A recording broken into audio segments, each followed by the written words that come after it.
I want to introduce our speakers. So here we go. So first up, we have Mike Foster, who is president at Nexion Canada. And then we also have Robin Sanchez, who is president at Your Travel Center in Montecito Village Travel. And then we also have John Werner, who is president and COO of MAST Travel Network. So welcome all. This is so awesome. We're so happy, so thankful for all of you to join us here today. And how this is going to work is I'm just going to help moderate some questions and topics and call on each of you. But please don't let that stop you from chiming in. If you have a comment to share, a story, advice, chime on away. So feel free. It's okay. Are you ready? Our panelists, we ready to go here? Yep. Okay. Yes. Ready. Perfect. Okay. So for our first question, okay. So as either a host agency or consortia executive, because we have both of those on here today, you all get to hear and see what many advisors are doing. And what would you say is the most common trait that you see in a successful advisor? And John, I'm going to start with you. Okay. All right. Well, thank you, Stephanie. And so, yeah, I think that a successful trait is just being personable and welcoming to clients and having a service mentality, that you're ready to help them. I think it gives you more confidence as a travel advisor, travel professional. And I think your clients then will see that in you. They'll trust you more. They will respect you more. So you just exude confidence when you are outgoing in a way and, very personable and communicative to your customers. That's awesome. That's makes so much sense. And Robin, what do you see in successful advisors? Yeah, so, we always talk about them having a niche, if you're a cruise specialist or a Europe specialist, which is fantastic because it's a big world and having to know it all could be overwhelming.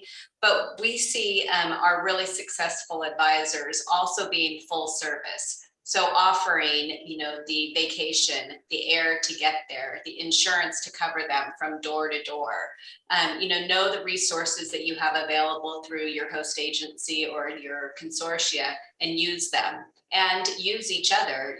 We have a great network of advisors that lean on each other when they need to know certain products and need assistance. So yeah, be full service and don't be afraid to ask questions and reach out to those staff around you that can help. Awesome. Perfect. And Mike, how about you? What do you see at Nexion Canada? Yeah, certainly great input already from my colleagues. I'd add a few things as well. I think that really the traits have changed. I've been doing this for 44 years now. And I think that the traits have really changed over the years. And I think they're much better now because people can focus on things that I think they get more enjoyment of. So I just jotted down a few things. One, I think that people need to be creative. You need to find creative ways to find solutions today more than ever before. I think you need to have some good research skills. I think you need to be able to kind of think on your feet and do some research to find solutions to problems and challenges and questions you may not have ever received before.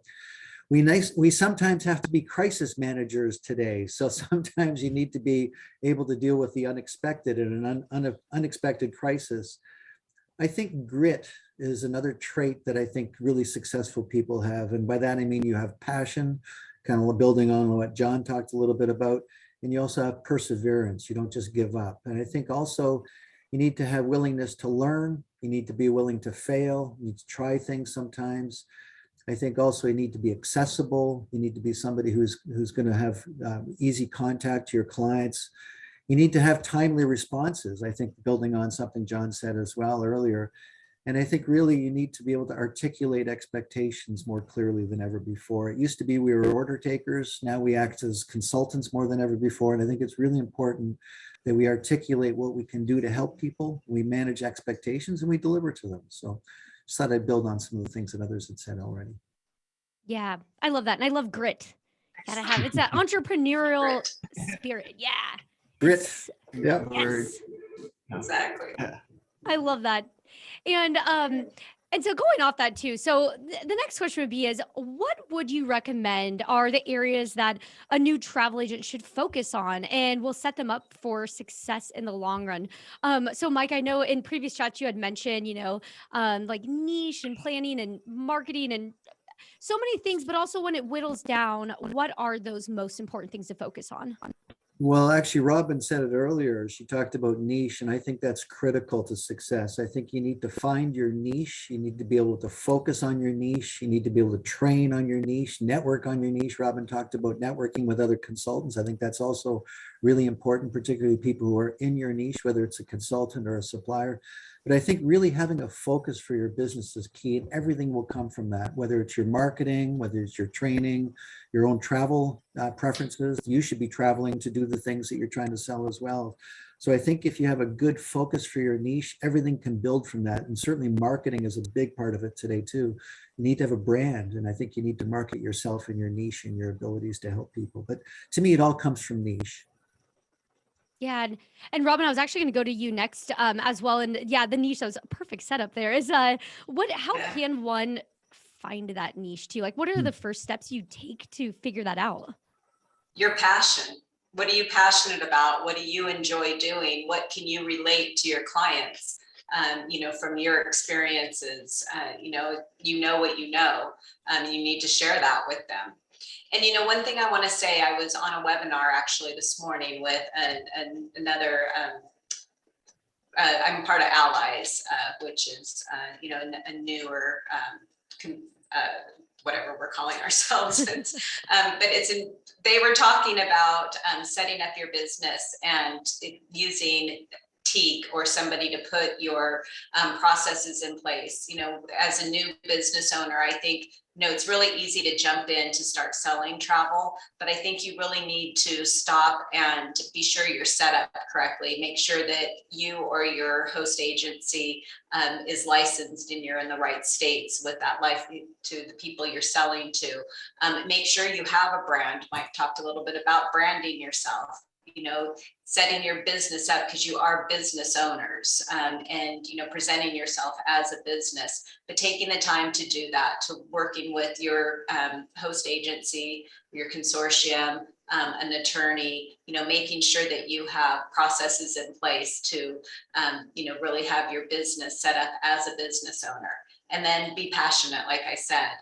Sell what you like to do, what you like, the experiences that you like, and share those with your clients. And marketing, Mike talked a little bit about marketing. I have a marketing 101. Your clients are somebody else's prospects. And let me tell you, you spend a lot more time with your prospects. So keep in touch with them. Let people know that, when you're in the grocery store, when you're doing your hair, what you're doing. Have a card available, whether it's a QR, business card now, that's what we're doing. Tell people what you're doing, be excited and share with them, and, be accessible when they do call you. Yeah, that's so important. And John, anything else to add to those? Well, as Robin said about your passion, following your passion, and a lot of travel advisors, if they have a particular hobby, a sport that they are involved in, they will try to build their business around that, and they could be their own Pied Piper for a group that they would lead, maybe. And if they belong to, we'll just say, a ski club or a bike club, that's a very excellent way to build your business when you also have a hobby and you can get others then to come along with you. So, and I think, continuing education is also goes along with that. You really have to, I know as you get busier and busier, it becomes more difficult to find the time to always do that, but it's just so critical. And in this environment, it is more important than ever. So, education and following your passion, your dreams, your own, hobby. Yeah, education is so important. So all of you who are on here right now, you're doing it. You're getting educated. It's great. you're taking those steps, you want to learn more. And so that is really cool. That's so many great things in there. And niche, I bet we're going to talk about in a little bit too, more, because that's a big thing that we've been seeing in the past couple of years too, that people who already were in the industry kind of pivoting and changing and really defining what that is that they want to focus on. So that's awesome. So one thing I also want to talk about is, we've talked about what a new travel advisor can focus on, but what about some quick wins? So and again, if this is either you're starting a business brand new or you already have a business and you're just trying to see how you can level it up. So what are some of those quick wins? So Robin, I'm going to start with you here. What would you say are some quick wins that, either new or current advisors can do or think of? Yeah, so I think I touched on it a little bit, with the marketing yourself, and marketing yourself isn't just sending, brochures or, things through the mail or email. It's out there, do what you like to do and talk about what you're doing, right? And really, I think that's it. And find a mentor. I mean, I think some of our, we've had people that have come in with business plans from other industries, and they've worked and marketed to, people that they know, and using a mentor, bouncing ideas off. Like I said earlier, we have a network of agents that, use our Facebook and go back and forth, and, the questions that they're asking each other, the disappointments that they're sharing, the wins that they're sharing.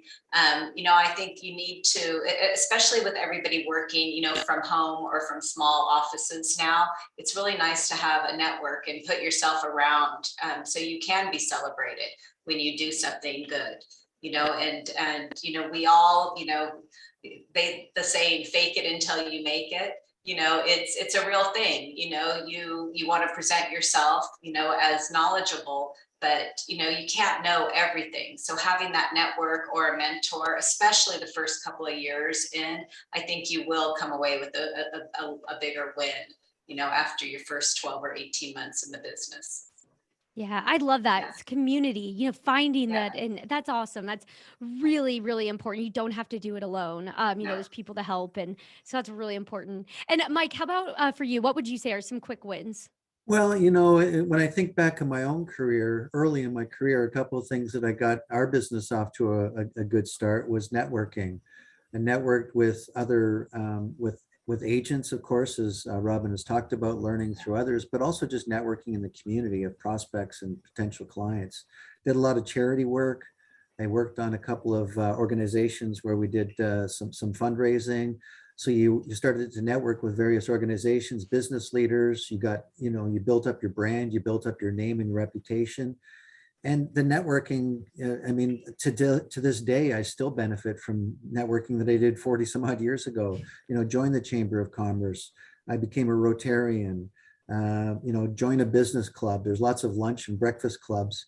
One club that I actually, along with a couple of other fellows, started was we called it our own brain trust, where we had young entrepreneurs getting together for breakfast every morning probably once a week we did that for years, where we just sort of acted as a bit of a crutch, a support system outside of the industry as well. So I think really the quick start for you is to start networking, network with agents, network with suppliers, network with tourist boards, find your niche, network within the niche, but also do a lot of social networking, just again, within your own community. Rotary's been huge for me over the years. I'm not a Rotarian anymore, unfortunately, because I'm too busy, but it really, really did get our jump start to our business, as well as all the charity work I did. So that would be my quick. You're also doing good. You're helping the community, but you're also helping your business.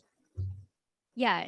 Win-wins. So they're not just quick wins, they're win-wins for lifelong time. Lifeline, yeah. Yeah, no, that's really, really good advice. And John, anything else that we haven't touched on? Yeah, I think there's like two networking paths. I certainly agree with everything Mike just said in terms of being involved in the community. If it's the Chamber of Commerce or any other clubs like Rotary and stuff, of course, you could be involved in your church or school, anywhere where you're getting out in the community. And I know some agencies too, they'll, how sometimes local communities, maybe it's run by a newspaper or something, some other organization, where they'll say best in the valley, best travel agency in the Valley, or I think agencies should enter into all of that. It's great PR to be able to put on your letterhead, advertising, and everything that you were just voted best at something.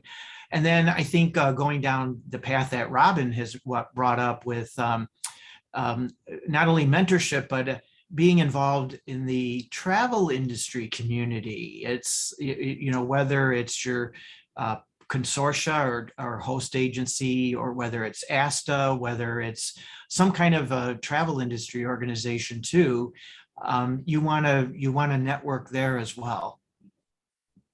Just, if I could just add one last thing to Stephanie, when I think back early in my career, one of the biggest wins we also had was escorting groups.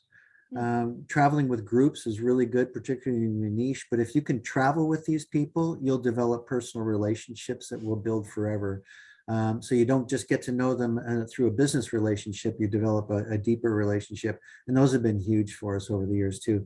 And often people will say on the group you're on, hey, where are we going next, next year, that kind of thing. So that was really a big jumpstart for us. That's a really good point. Yeah, that is a good one. We heard that a lot of successful advisors, they'll do those big groups. And I mean, you can do those easily with your networking. If you have your like a lunch club and you're like, who's interested in going on a trip together, because we can make this work. Yeah. So and I travel love that. with them. Go with them. Exactly. Yeah. Yep. Oh no, that's a really good point. I love that. And so all these really fun wins. It's always fun to think about, how can I get a quick win? But to be real, there might always be a mistake or two, but you get to learn from it. And that's a great thing. But what would you all say are the most common mistakes or just missteps that you see a new travel agent make? And Robin, I'll start with you on this one too.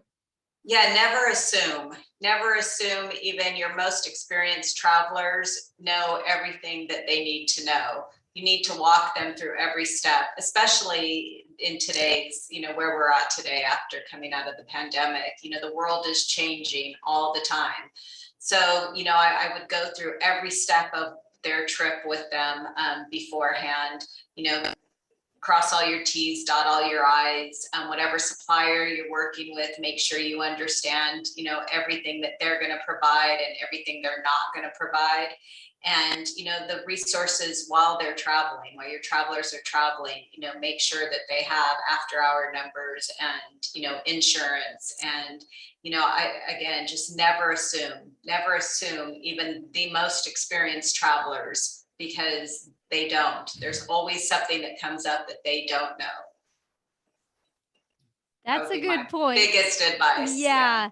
That is a big one. Yes, that is a really, really important one there.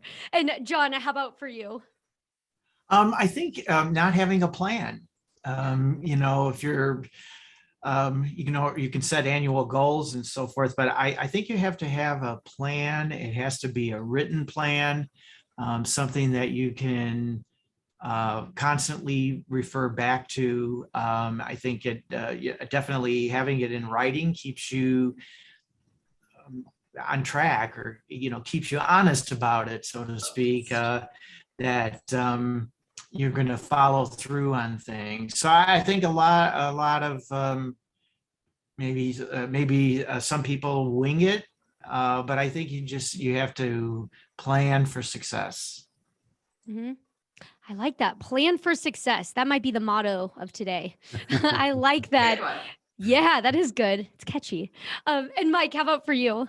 Those are both great ones, by the way. Robin talked about never assume, and I'd sort of jotted down a few thoughts just with this question as well. People who don't do the training, just following up on Robin's talking about, don't listen to others. They assume that they know better. They know better. They're not going to listen to anybody else, which I think really pigeontails with what Robin was saying. And I also like John's comment about no plans. Also, he touched on it, no goals, right?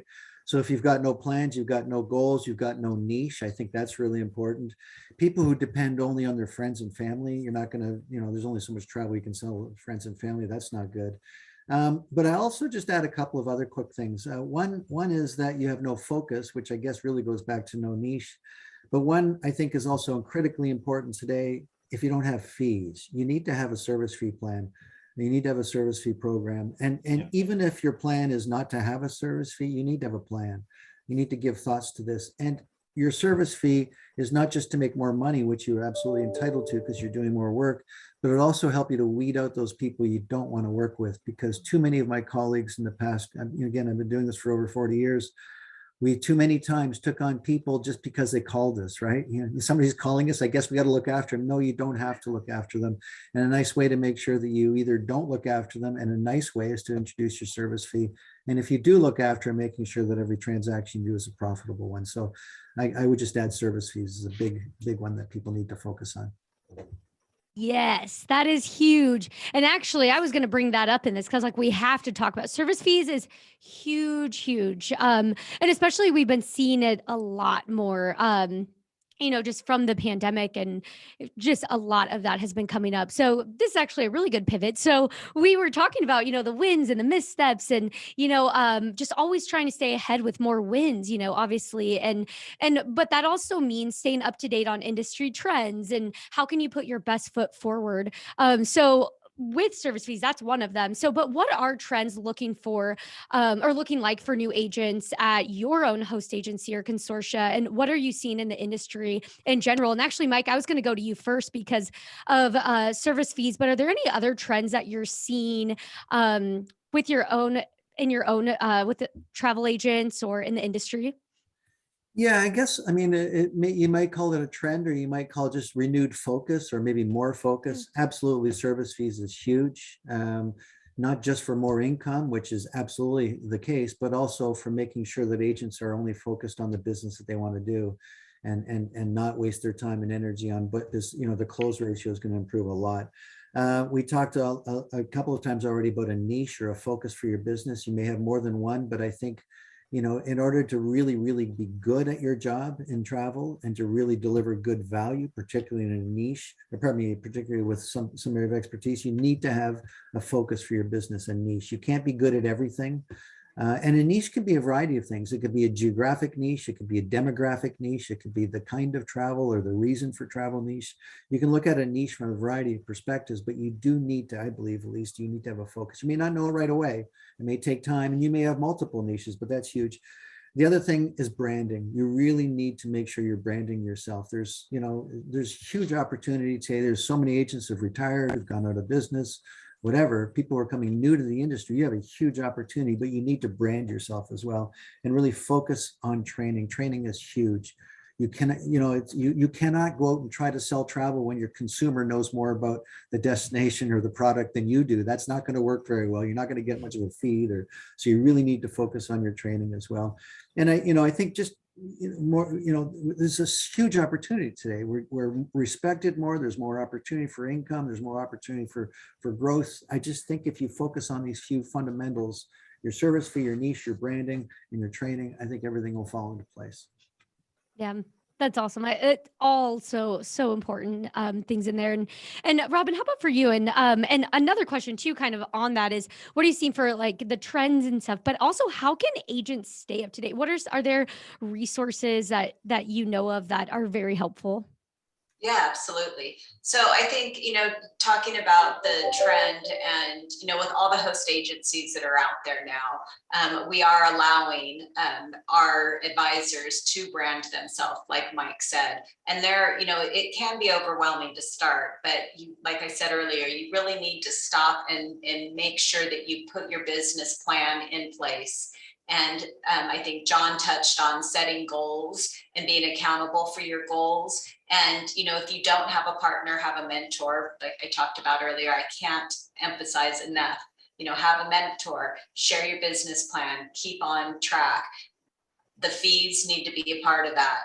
And, value yourself. I think when, I remember in the 90s, you said earlier, you called us, I don't remember, but basically we're all old. We've been doing this a long time, right? You're distinguished veterans. Veterans, that's not it. old. Yeah, another way, we've all been in the business a long time and we rode all the waves, right? But I remember in the 90s with the commission cuts of the airline tickets, and at the time I was a corporate agent, and I worked very hard. I serviced my clients. I was an excellent agent.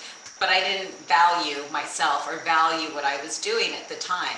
So, you know, I've seen a couple of questions come up. Where do you start with fees? How do you do that? What do you know? There's a lot of resources. ASTA is a great resource. I think, John, you said earlier, there's a lot of local chapters of ASTA. You know, my consortium and my host agency, we've got videos that we've done internally on fees, like where do you start? How do you start? When you're setting up your business plan, you need to protect yourself. You know, you need to make sure you have errors and omission insurance, and that you cover yourself when people cancel. You've done all the work 3 weeks before they cancel a trip, and you're going to be giving back, you know, all of your commission, you know, for, you know, that you, all the hard work. You want to have cancellation fees. If you're going to start somewhere, I'd say start there. You know, looking at, you know, what the customer is going to be covered with insurance, because you're always going to take care, they're going to be covered. You're going to make sure you should, you know, sell a third-party insurance so they're not out. But what about you? Cover yourself so you're not out for all the work you've done. You know, sometimes we're planning trips 18 months, 24 months in advance. You're working, and then it gets to the last minute and they cancel. You've done a lot of work. So I would say start there. You know, start with the business plan, and part of your plan needs to be, you know, making sure that you value yourself and what you're doing. Yeah, really. I know in the legal stuff, I mean, we could have a whole other hour talking about all that stuff. So that's also very important. Something we've definitely learned in the past few years as well. And John, how about for you too? Is there any you know, trends that you're seeing with MAST or with new agents? Well, I am a big proponent of brand identity. You know, Mike mentioned about developing your brand, and I'm a strong believer in branding. You know, it's something that your customers can identify with, and it gives them, again, confidence. I mentioned confidence early on in the conversation, and I think that they look at that, they can count on you to deliver a certain level of service time and time again. And it might be just, again, how you respond to them, if you're timely in your response, if you're, you know, the kinds of details that you provide the service to them, and so forth. And I think it then ultimately leads to the ability to charge fees for service. And, you know, agencies might do anything from, of course, charging for a certain type of service that they're delivering, a certain type of transaction. Sometimes they're marking up a package, or just charging a planning fee. Some agencies are, you know, of course, are doing retainers. They might charge by the hour. I mean, there's all kinds of ways that you can do this. And as Mike said, you have to charge something. You're worth it, and you're doing a lot more work today than ever before. But I think branding helps you establish that with your customers, and they understand why they're paying you for the service you're delivering. Yeah, and and again, this is you're all giving me such good pivots on this. It makes it so easy, because we've had lots of questions come in, because I knew when we started talking about service fees, planning fees, it's huge, and but it's also like, where do you start? So I'm going to start. This is going to be my intro into starting to get a lot of these audience question answered in here. So it's going to be a little popcorny here. We're just going to kind of take it random, and feel free, anyone can take it. But I want to start with the service fees, because we're on that topic. But someone had asked, do you have a suggestion for resources on service fees? And they said this is something we were talking about at my agency. We're trying to figure out what our service fee structure should look like, because there's many different ways that you could do it. So how do you start that? Like, where can you find research on what can work for you? Well, I would say come to us, the host agencies. I have an outline. If you're a corporate agent or a leisure agent, you know, we have in-house agents. You know, I can help with, you know, what we're doing. And like I said earlier, ASTA is a great resource. They've done educational webinars that are recorded on it. TMR, I mean, there's just a wealth of resources out in the industry. I think, John, you said earlier, know your industry, know the different resources that are out there. Mhm. And you know, just building on that, absolutely the case. You want to do as much research as you want, but you also need to understand that everybody's fees are their own personal fees. You need to find a fit for you and your business, which means you need to understand your goals. You need to understand what role the service fee is going to play in your business. You know, Robin talked about cancellation. One purpose of his fee is to make sure you're getting money when somebody cancels. Another purpose of your fee, I've seen in some of the questions here, is a plan to go deposit. Somebody who's going to say to you, here's some money up front. Please have a look at my booking, or, you know, do all the research. If I go with you, you're going to, you know, the money's going to go towards the cost of the trip. But if I don't book with you, you're going to keep the money, right? I mean, that's kind of how a plan to go fits. But a real fee means that you're charging a fee for everything you do. You might have an all-in fee, you might have a per hour fee, you might have a retainer fee, whatever the fee might be, but understand your goals as well, because a fee can be used for a few things. One, it can be used to get rid of tire kickers. Two, it can be used to supplement your income because you're getting less revenue from commissions. Two, it can just be a fee for the added value you're doing. If you're a destination wedding expert, you should be getting money for all the stuff you're doing besides just booking the hotel and stuff. So it's just money for all of your work.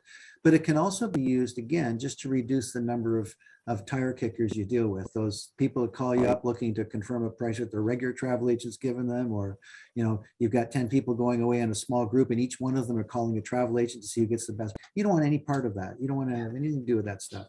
So having a plan to go fee or a service fee of some sort is going to weed out those people so you can focus your attention and all of your energy on the people who really do want to buy from you. So know your goals with your fee. Make sure you're applying them. Mm-hmm. Yeah, I like the plan to go. I like Absolutely. that's And smart. I've even proposed. Oh, sorry. Go ahead. Yeah. No, I was just going to add along the same lines that Mike and Robin were talking about.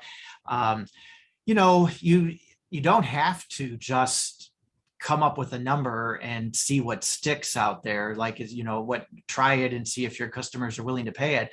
I've always proposed that you take a look at your business, how much money you think you should be making per hour that you're working, and maybe it's because if you have a storefront agency and you have those expenses that go with it, you want to know that your expenses are going to be covered. So I think you have to do some math calculations. I would recommend doing some calculations to see what you think your time is worth, not only to cover your expenses, but to again, pay for your time. So I think it's worth it just doing some calculations and taking a look at what you think your business is worth. I just wanted to jump in. Sorry, Stephanie, because John just tweaked something in my mind as well. You know, I host a service fee call every 2 weeks that I actually host myself with all of our members that want to join us. And just yesterday, we talked about a couple of quick things. One was that your service fee needs to equal your value, and your value needs to equal your service fee. You can't be somebody who's new to the industry, doesn't know a whole lot about a niche, and charge a whole lot of fee for it.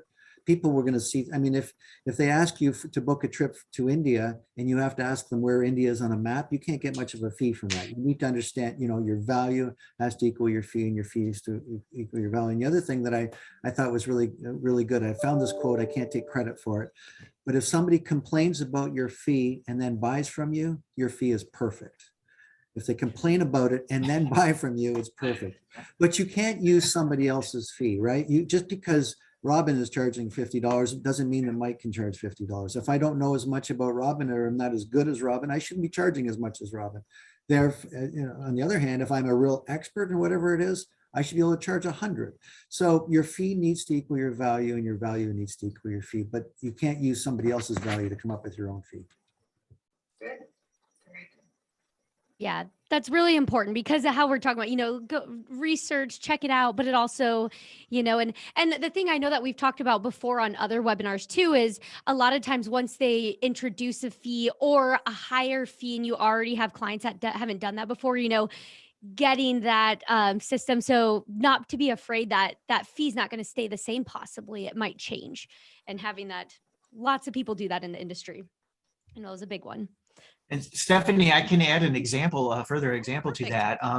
Sometimes I see agencies that when they are friendly with other agencies in their area or their network, sometimes they will trade off types of trips. A recent example that came to my attention is one agency had customers, this was just, it's a trip to Disney World, and you would think, okay, well, most any travel advisor should be able to put a trip to Disney World together, but these particular customers were asking so many specific questions and really wanted a very detailed trip. And they felt like, well, this particular agency felt, well, I could charge a fee for that, or maybe I'm going to refer them to my friend who in another agency that is really an expert at Disney World, and the fee that she will charge will be well worth it to those customers than what I could do for them. So they actually traded off that client. And so I think you're going to see more of that too. Mm-hmm. That's a very good point. Yeah, you will, especially as, the more you get the niche and, that, and it's just going to make more sense. And so, yeah, that's a good example, a good point there. Well, before I move any further from service fees, because I know, again, it's such a hot topic, is there anything else that we haven't covered on service fees? I saw in one of the questions in the Q&A, somebody asking about a cancellation penalty, and they asked how much. My suggestion would be, if the supplier is asking a cancellation penalty, you should ask for the same cancellation penalty. I just mirror what the supplier does. Obviously, when it gets to 100% cancellation, you can't have 200% cancellation. But I mean, if it's $100 non-refundable deposit for the supplier, make it a $200 non-refundable deposit, 100 for the supplier, 100 for you. That's maybe a good place to start. Mm-hmm. But if you're gonna, and one person says, I've got some recent trips with a big, great commissions, but then they canceled. That's why you have a cancellation fee. Mm-hmm. Yeah. Thanks for getting those. I totally missed that one. This is perfect. And yeah, it is. There's so much in. Again, we've already been saying this, but just over the past few years, I mean, it's really shown how important it is to have a fee for your services and all that. So very, very important there. So another question this is going to one of the first questions that we had earlier on when we were talking about how to build your network. So we might have already touched on this, but if there's anything we didn't touch, please fill or add that in. But Bob had asked, what's the best way to build your client base early on? I said, feel like I've peaked in my network already. I would personally suggest some of those networking opportunities you spoke of, networking clubs, Rotary, Kiwanis, there's all kinds of organizations out there. Chamber of Commerce is a great place to go. I think also connecting with other companies, other businesses that may be in the same kind of sphere as you. So for example, years ago, we worked with a company in town who does travel books, travel gear, travel equipment. And we started to do shows with them together. So they had the stuff, luggage and maps and books and all that travel related. And we, of course, had the travel expertise. We also did speaker series, the local library, maybe some of the seniors' homes where they want to get in guest speakers. Those are all ways that you can just network within your community. That'll help you to build your database. Do a contest, get involved with draws. You can get names and that kind of thing. But you can build up your database using some creative ways like that. Mm-hmm. And I think I touched on it earlier too, is, let people know what you're doing, be excited, share your passion, you get your haircut, you go to the grocery store, you go to the bank, let people know what you're doing, talk about it. You're doing business with them, they should do business with you, just exactly work the people that you are a community with already, you don't be afraid. Yeah. And ask for referrals. That's one of the things that I think we really need to make sure. You're asking your happy clients for referrals. Yeah. Mm-hmm. Absolutely. Oh, yeah.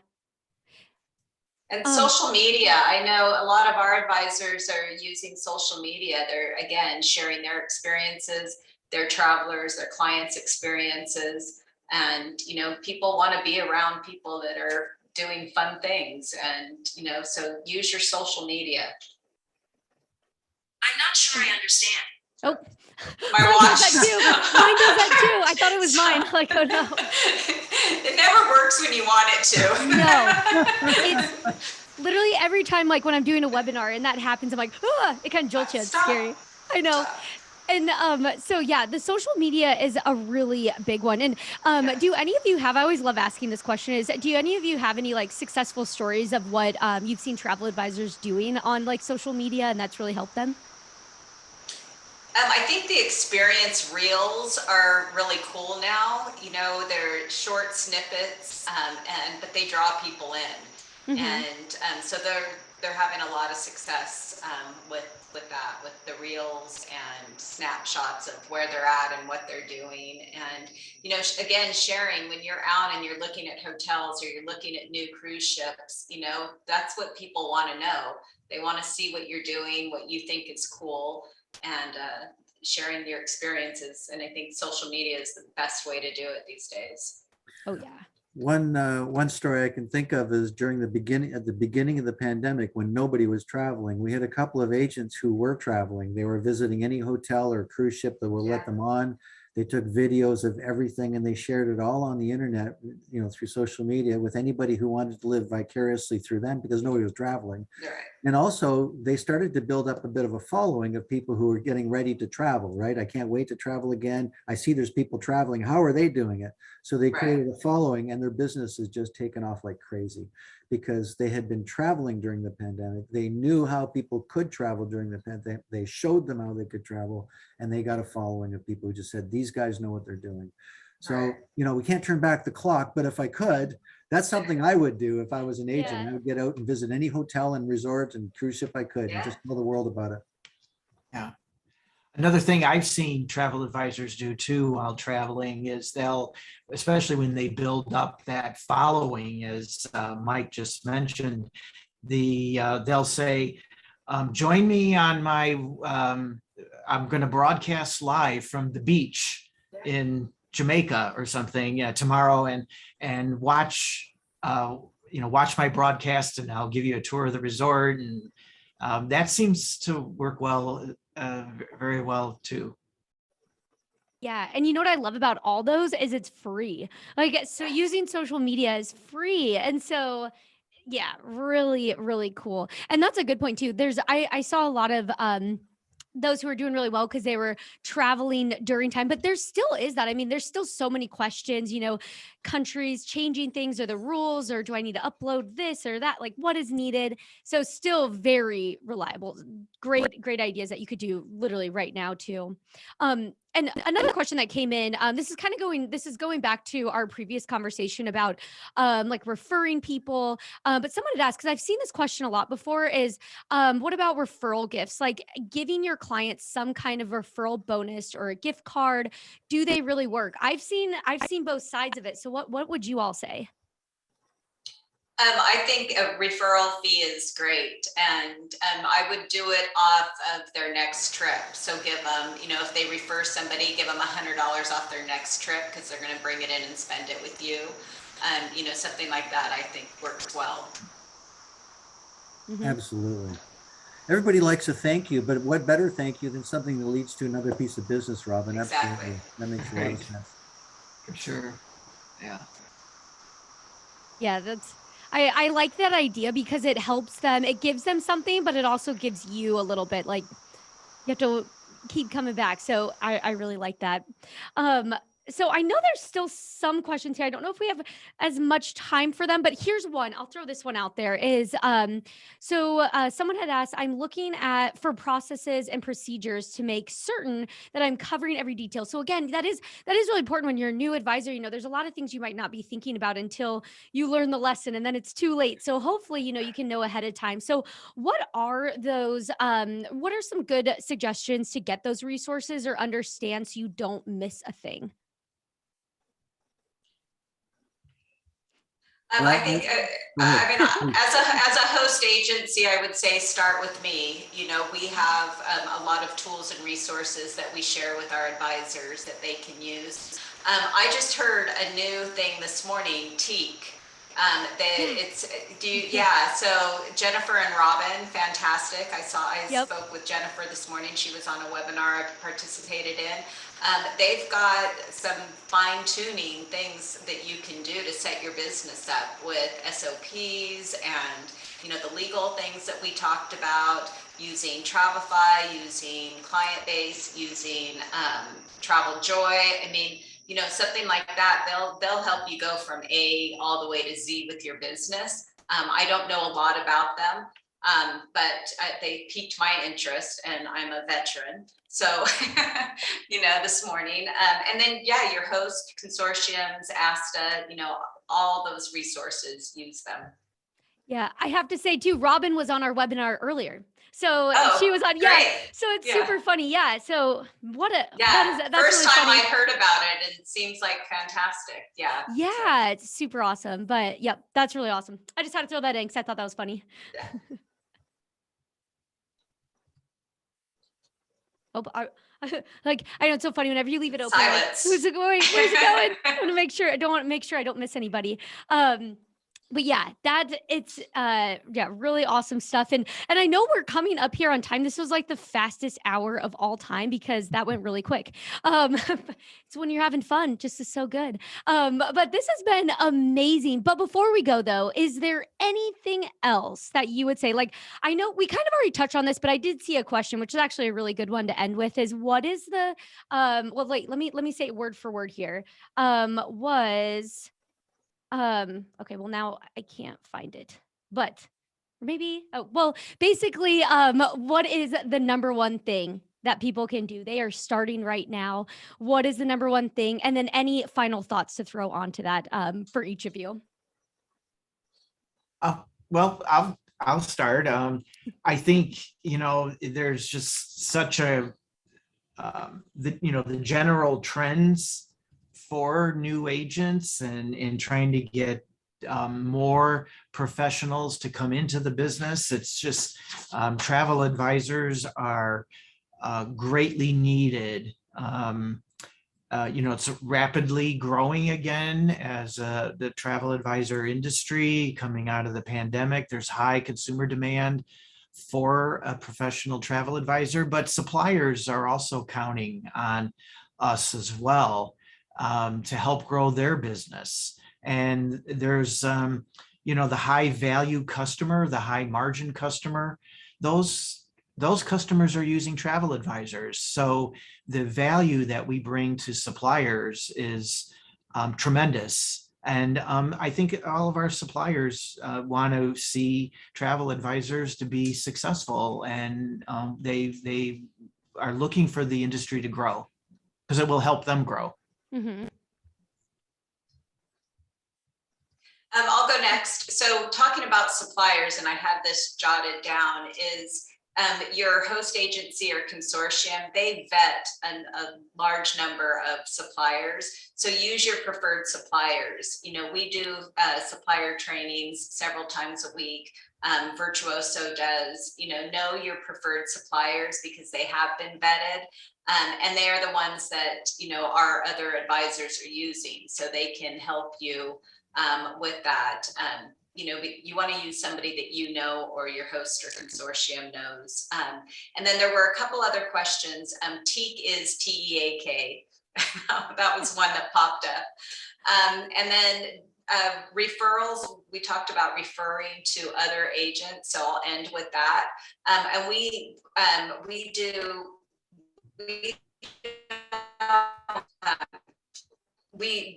introduce other advisors to each other, but we don't get involved in what they charge each other or fees if they're covering for each other. But I think, if you have two like-minded advisors, if they're high air producers or high cruise producers or FITs, you want to find somebody who is doing the same type of business that you're doing. And then if you're, backing each other up or sending each other referrals, it'll be really easy to find a fair share or split. But definitely if you're handing something off, you should expect to share with each other. So I guess my parting comments would be that know what your travel business is meant to be in your life. You want to have goals for yourself, goals for your business, know what your business's role is going to be in your life as an independent contractor, as I understand many of the people on the call are. Understand what this business is going to do in your life. Is it for income? Is it for lifestyle? Is it for travel? Is it for combination? But know what your goals are and then plan your business around that. If your goals are around income, have income goals. And make sure that as you start to plan your business, it's what John was saying earlier. I think you need to have a plan, a business plan, a marketing plan, a training plan, and that all needs to be focused around your niche. So come up with a niche and make sure that your training, your networking, your budgeting, your marketing, everything is around that niche or niches. You could have more than one as well. And just get out there and market yourself. It doesn't have to be expensive. A lot of the marketing is free. But it just takes time and energy. And I think you just really need to make sure you're focused on it. I'll go back to the word I used at the beginning, grit, right? You've got the passion, your perseverance, and you're going to focus on it. So that would be my recommendation. Have a plan, have a niche, and build around it. Don't just come into work and answer the phone. Make sure you understand what you're looking to do each day and make sure you're building towards that goal for your business. And talk to your host, talk to ASTA. In Canada, we have ACTA. Our version of ASTA. These organizations can help you as well. Yeah, that's and have fun. It's a great industry. Have fun. Yes, it is an amazing fun industry, and it's just growing. I literally ended the last webinar talking about this too, because it's just incredible how much travel industry is growing, how much people see the value of a travel advisor from the past few years, and it's only going to be getting even more booming. So it's awesome. Great time to enter. We're coming into the golden years of the travel agent. I believe that this is coming. We're coming into the golden years for travel agents. This 43-year history I've had so far, and others in the panel, this is just the warm up. I love that. Yes. That is so awesome. And oh, if this doesn't excite everybody, I don't know what will. This is so cool. And I know we have our work cut out ahead of us. So make sure to join us for the next webinar, because we'll be talking about marketing and we can ask those questions. I know this sparked a lot of ideas and some questions for people. So we'll be sure to keep talking about those. And thank you so much again for our panelists, Mike, John, Robin. This has been so cool. And we're just so thankful for your time today to help answer these questions and give us motivation and advice. It's awesome. So just want to thank you once again. And thank you everybody for joining us as well. Again, quickest hour of all time. Hope you learned a lot and had a great time. But thanks again, everyone. And thank you for our panelists for joining us. Thank you, for having us. Thank you. Bye. See ya. Enjoy the rest of the afternoon. Bye-bye. Bye. Bye.